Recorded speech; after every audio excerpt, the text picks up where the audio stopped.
आपने बांग्लादेश के अंदर हुए अत्याचार को देखा होगा। कांग्रेस मौन, समाजवादी पार्टी मौन, टीएमसी मौन, आरजेडी मौन, अन्य दल मौन। केवल भारतीय जनता पार्टी ने कहा था कि बांग्लादेश के हिंदुओं पे अत्याचार नहीं होना चाहिए। ये बांग्लादेश में हिंदू कौन है? बहन और भाइयों, ये सभी दलित हिंदू है, दलित हिंदू है। ये वहां पर रह गए हैं, लगातार उनकी संख्या कम हो रही है, लेकिन चूंकि वह पीड़ित हिंदू इनका वोट बैंक नहीं है, इसलिए उसके पक्ष में लोग आवाज नहीं उठाएंगे, उसके लिए नहीं बोलेंगे।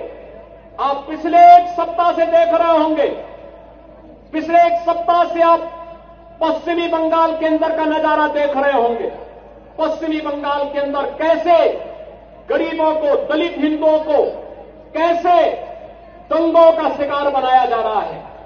समाजवादी पार्टी मौन है, कांग्रेस मौन है, और ममता दीदी को ये दंगाई शांति दूत दिखाई दे रहे हैं।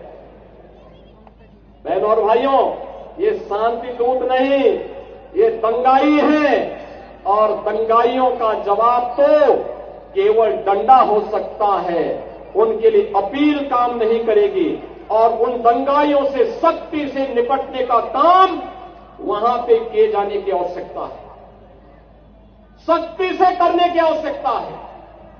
बहनों और भाइयों, मैं आज आपसे यही कहने के लिए आया हूं आगरा में कि बाबा साहब का मिशन हर दलित, हर वंचित, हर गरीब को न्याय देने का रहा है।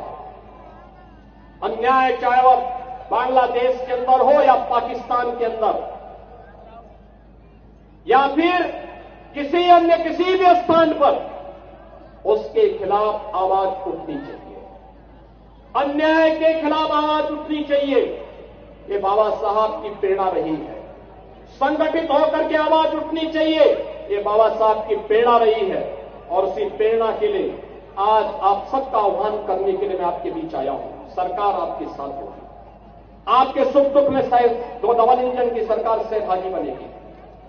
सरकार आपके हितों के लिए संगठित करने के लिए पूरी प्रतिबद्धता के साथ कार्य कर रही है, आगे भी कार्य करेगी। बाबा साहब के सपनों को साकार करने का कार्य प्रधानमंत्री मोदी जी के नेतृत्व में ये डबल इंजन की सरकार पूरी मजबूती के साथ खड़ी होकर के करेगी। और उसी को ध्यान में रख करके आज मैं कहना चाहता हूं, जो लोग कह रहे हैं कि उनके लिए, कुछ लोग कह रहे हैं कि उनके लिए संविधान से बढ़कर के शरीयत है, तो मैं भी उनसे कहना चाहता हूं कि भारत तो बाबा साहब के द्वारा बनाए गए संविधान से चलेगा। जहां शरीयत का कानून लागू होता है उनको वहां जाना चाहिए। भारत के अंदर भारत की व्यवस्था बाबा साहब के द्वारा बनाए गए संविधान से ही आगे बढ़ेगी, और यह हम सबको दृढ़ भाव के साथ कार्य करना होगा। ऐसा नहीं कि बाबा साहब को लालच न दिया गया हो। याद करिए, जब हैदराबाद के निजाम ने बाबा साहब को लालच देने का काम किया था, और वहां पर उनके रजाकारों ने वहां के दलितों पर, वहां के दलितों पर, वहां के हिंदुओं पर अत्याचार करना प्रारंभ किया था, तब बाबा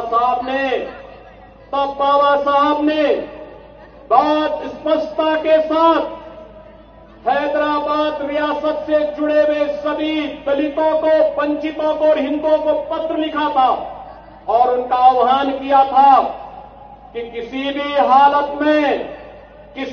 हालत में निजाम के दबाव में आने की आवश्यकता नहीं।